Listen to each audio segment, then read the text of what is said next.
Vatan xainlari va tariximizdagi milliy munofiqlar haqida. Abdori Hoji Akbar Muhammad Niyoz. Birinchi bölüm xainlik va uning Uyg'urlarga bo'lgan mo'lcharliksiz ig'ir ziyni. Qadimdan hozirgacha xain so'zi vatanga va millatga oshkora ham yo'shirin asiylik qilib kelgan, kishilarga qartilib kelgan bir surlik va yerginishlik atalg'i bo'lib, har turlik maynachiliklar va hiyla mikrlar ko'payib ketgan hozirgi zamonimizda uning hukm doirasi texmi kengayib ketgan. Zamonimizda xain so'zi vatan va millatga asiylik qilg'uvchilarni o'z ichiga olganning sirtida munofiqlarni, cheqimchilarni, o'z millatining ziyniga chapadigan g'olchilarni, sotqinlarni va haqiqatga ko'z yumg'uchilarni o'z ichiga oladi. Xainlar vatan va millatning so'ngikini g'ajaydigan lolmi itlar, yilikini sho'raydigan tulum chashqanlar, millatning go'rkalari, xalqning izzatini dafsanda qilg'ichi va o'z qon qarindoshlarining başlarını besimdarlarga va tajovuzchi banditlarga qo'sh qo'llab sunğuchi haramzoda ablahlardir. 70 yildan buyon Uyg'ur millatidagi xainlar tabiqasi vatanda asosliqi zo'r ko'pchilik qip-qizil yozg'uchilar va shoirlarni, qarqo'rsoq va jonbaqar mollalarni huquq bilan mansab uchun har narsasidan, hatto iffat nomuslar bilan xotin qizlardan kechadigan ochko'z va nomussiz amaldorlarni, mansab va pul tamasida o'z millatini setishni kasb qilib olgan g'olchilar, pul uchun xalqning milliy mavjudligi va yerlik iqtisodiy kuchini vakolatan yo'qotquchi qizil boylar, qizil ishchi xizmatchilar va dehqonlar qatlamidagi bir qism tegi pas, cheqimchi va tuhmatxo'r kazzoblarni o'z ichiga olgan bo'lsa, muhojiratdagi Uyg'ur jamiyatida texim yo'shirin niqobliq va kelib chiqishi sirliq bo'lgan talay milliy munofiqlar samondak ko'p bo'lib, ular asosliqi muhojiratdagi xalqimizning oqsoqollari, liderlari, ziyolilari, diniy zotlari, puldor boylari, avam orasida ma'lum darajada ta'siri bor jamoat arboblar qatorliq xalqimizning taqdiri va siyosiy istiqboliga ta'sir ko'rsatadigan dаңliq kishilar atrofiga qon sho'rg'ichi pashilardak va chivillardak zich markazlashgan. Balki ular allaburun yuqorqi milliy, diniy va siyosiy to'llarga o'rnib elib, harakatga o'tib bo'lgan bo'lishi mumkin.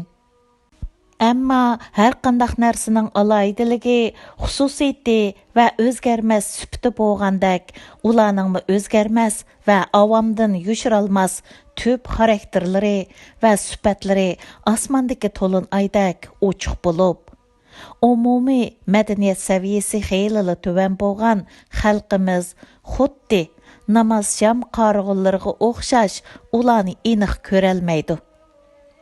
Şunlaşqa ularning alohidaligi va o'zgachiligini bilish uchun tövandagi bir jumlani o'qib chiqib, shu formula bilan sifatlanguchini qiynalmayla bilib olg'ili bo'ladi.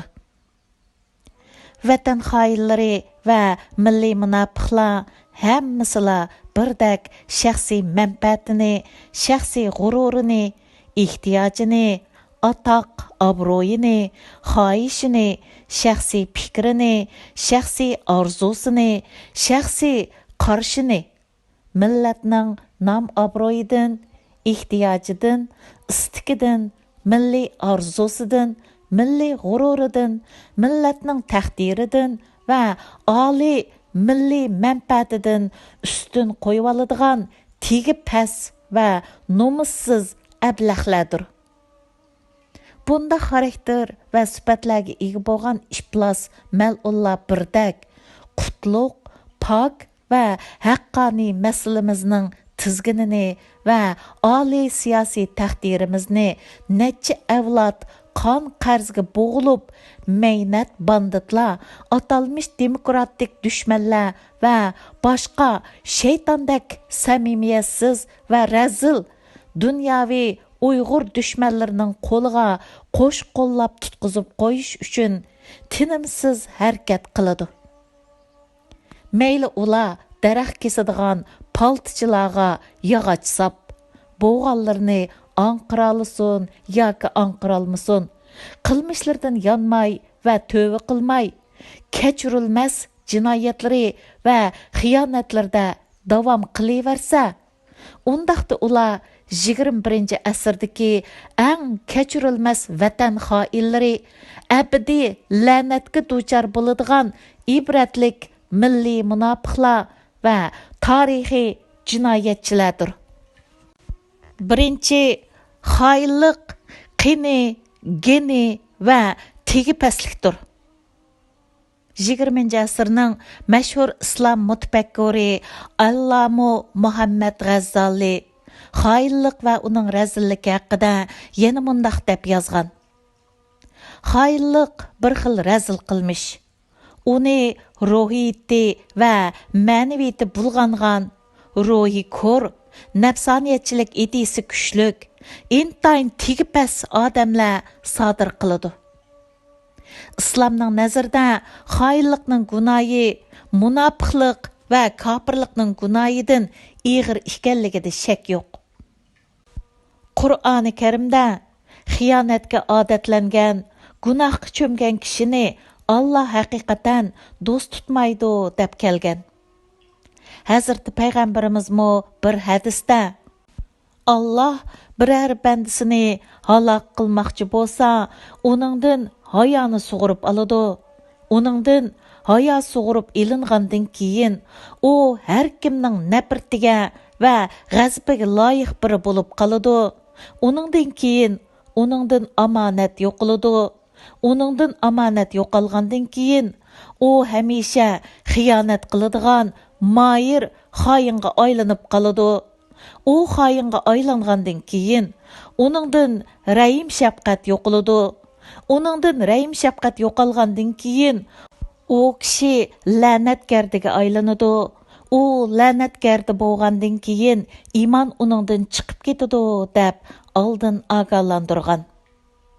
Xoinlar mayli o'zining qavm qarindoshlari, mayli o'zlari ishlagan xo'jayinlar tarafidan bo'lsin, hargizmi yaxshilikka erisholmaydi. Chunki xoin millatidan tangan, tegi past, tuzkor bo'lganlikdan uni boshqalar emas, o'zining qavm qarindoshlarini so'ymaydi. Uningdan nafratlanadi. Bunda xoinlarni ishlatgan xo'jayinlarmi ularga ishonch qilmaydi, so'ymaydi, vafo qilmaydi, oxir ularni ujuqtirib tugitadi. Chunki o'zining qavm qarindoshlaridan tangan, o'z millatini qirg'in qilgan, ularning ziyni uchun yovlarga ishlagan xoinlarni ishlatgan xo'jayinlarmi ularning vafosizligini, tuzkorligini, vaqti kelsa ajnabiy xo'jayinlarni setib qo'ydiganligini yaxshi biladi-da. Ularga vaqtincha in'omlarni qilib turib, ta'plab xizmatlarga selib bo'libla, astirtdan ulardan qutulishning ko'yiga kirdi. Dunyoda xoindak pastkash, ziyonkor, nomussiz va ahmaq maxluq bo'lmasa kerak. Chunki u millatiningla emas, oldi bilan o'zining go'rini o'z qo'li bilan ko'laydi emasmi? Ikkinchi, Uyg'urlardan chiqqan xoinlarning zinimi oz bo'lmagan. Ma'rifat tor bekitida e'lon qilingan nopozliq maqolalarning birida Uyg'ur ziyolilaridan ma'lum birining bu haqda mundaq deb yozganligi qayd qilingan. Munofiqlik ana shundaq tegi pastlik va uchiga chiqqan razillikdir. Uyg'ur millatidan chiqqan tegi past, razil xoinlarning xalqimizga solgan ziyonlari oz bo'lmagan. Мәсәлән, Miladiya 9 əsrdə Uyğur dövlətinin yemirilib taşlanışığa, Uyğur dövlətinin qağanlıq sarayidagi bir qism xain, munofiqlarning bütün məxfiyyətliklərini qarşı tərəfə yetkizib qoyuş arqılıq öz dövlətiga xiyonət qılğanlığı səbəb bolğan. Şundaqla Səidiyə xanlığının yemirilib, qalmaqlarning qo'liga o'tib ketishidimi? Мәнсәп тәмәсідә düşməngi setilib ketgan Qorçaq Affaq Hoca başçılığıdakı munofiqlarning xainligi asoslıq rol o'ynagan. Hozirmi bu xildagi munofiqlarning xalqimizga bo'lgan ziyonkashligi davom qilmoqda. Burunlarda vatanimizda tajovuzchi banditlar va ishg'olchi besimdorlarning azroq in'amiga aldinib, o'z xalqini ularga tutib berdigan, qo'rsiqi yo'g'nab qolgan ayollarni pilonliq tug'utning g'alchilariga cheqib qo'ydigan, biror odamning bolalarni Allohni va rasulini tunutganligini bilib qolsa, soqchilarni boshlab keladigan. Xalqim, millatim deganlarning kallasini zolimlarga sovg'at qiladigan, hayvon mijoz xoinlar, sotqinlar va munofiqlar ko'plab o'ttirg'i chiqib, xalqimizni yillab zar yig'latgan bo'lsa, mana amdilikda o'zining koni shaxsiy o'shlarini elish uchun dushmaniga ixtiyoriy g'olchi bo'lib, burunqi barliq ko'ziga sig'magan kishilarni har xil badnom va tuhmatlar bilan cheqishtirib, ularni jazo lagerlarida til bilan tasvirliksiz har xil ig'ir xo'rliqlar va dafsandichiliklarga duchor qilganni oz deb, ularning 20-30 yillab nahaq turmalarga qamilib, hayotining ma'nisini yo'qotishiga, hatto o'limiga sabab bo'layotgan mal'ullarning soni sanoqsiz, ziyni mo'lcharliksiz ig'ir bo'lmoqda.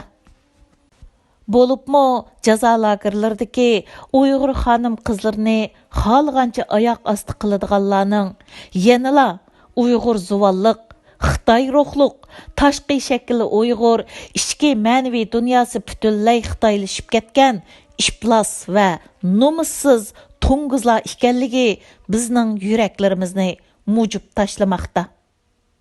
Bunda g'alchilarning barliq jinoiy qilmishlarini til bilan tasvirlashmi oson emas.